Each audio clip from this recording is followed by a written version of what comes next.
Валерий Базаров родился и вырос в Абхазии. В настоящее время студент первого курса филологического факультета АГУ. В свои 18 лет он член Международного союза поэтов города Санкт-Петербург, номинант Национальной литературной премии Российской Федерации «Поэт года».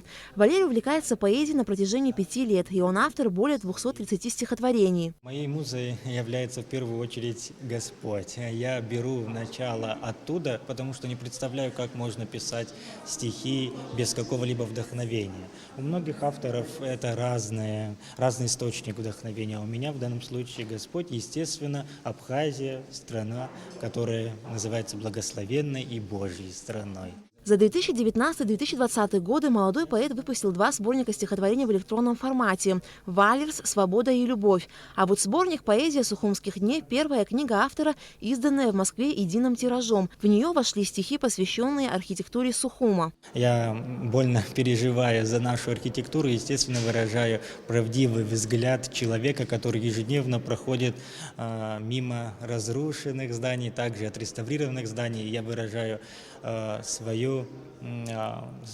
восхищение и свое переживание. После окончания школы у Валерия Базарова была возможность поступить в Москву в литературный институт имени Горького. Он даже сдал вступительный экзамен, но в последний момент передумал ехать, так как считает нужным искать свое начало на родине. На презентации сборника «Поэзия сухумских дней» автор прочел несколько стихотворений. В стеснении стоят дома среди блочного позора, не только в наших городах, их и в соседних странах много. Не видно в этой темноте того, что возводили предки, но лучше станет нам тогда, когда не будем видеть это.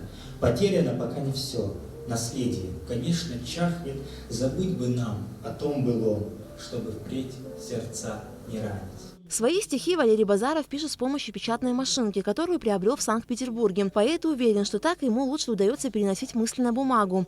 Презентация сборника проходила в формате вечера поэзии, и друзья молодого автора также имели возможность прочитать его стихи. Пусть мы останемся навеки такими, как сейчас живем. Не надо больше крови этой. Не нужно все сжигать дотла. Не нужно больше разрушений. Пусть не вернутся времена, где только боль и унижение. Гости презентации отмечали многогранность и неповторимый стиль молодого поэта Валерия Базарова.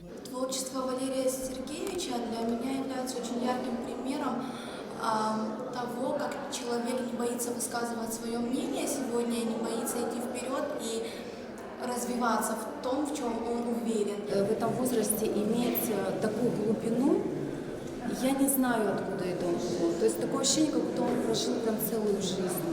И вот даже сейчас я говорю, у меня прям в душе аж трепет больших и творческих успехов и реализации всех его просто желаний, возможностей. В будущем Валерий Базаров намерен выучиться на историка, при этом не оставляя любимого дела и радуя своих читателей новыми произведениями. Алика Трапш, Алексей Баструков, Абхазское телевидение.